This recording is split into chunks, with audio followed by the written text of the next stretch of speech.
আমাৰ মহিলাসকলে বিশেষকৈ আত্মসহায়ক গোটৰ বাইদেউসকলে যি 10,000 টকা আঁচনিত ফৰ্ম ফিল আপ কৰিছিল মুখ্যমন্ত্ৰীৰ মহিলা উদ্যমিতা আঁচনি এই আঁচনিখনৰো ধন আমি 1 এপ্ৰিল আজিৰ পৰা 12 দিন পিছৰ পৰা আমি বিলোৱা আৰম্ভ কৰিম 1 এপ্ৰিলত বিহালী সমষ্টিত আমি প্ৰথম 10,000 টকাটো দিয়া আৰম্ভ কৰিম তাৰ পিছত এটা এটাকৈ 126টা সমষ্টিতে আমি এই ধন বিতৰণৰ কাম আমি হাতত লম আৰু যিসকল মহিলাই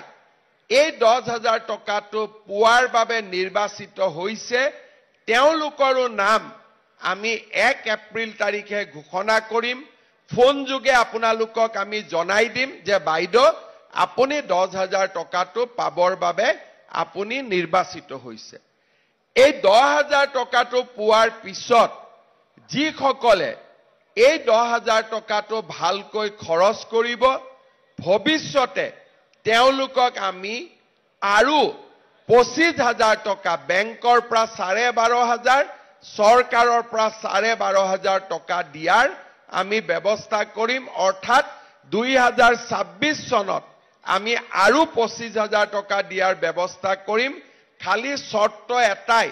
প্ৰথম 10,000টো আমি কিবা এটা ব্যৱসায়ীৰ নামত তাঁতশালতে কৰিলো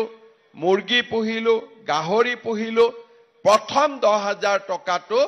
আমি ভাল কামত ব্যৱহাৰ কৰিব লাগিব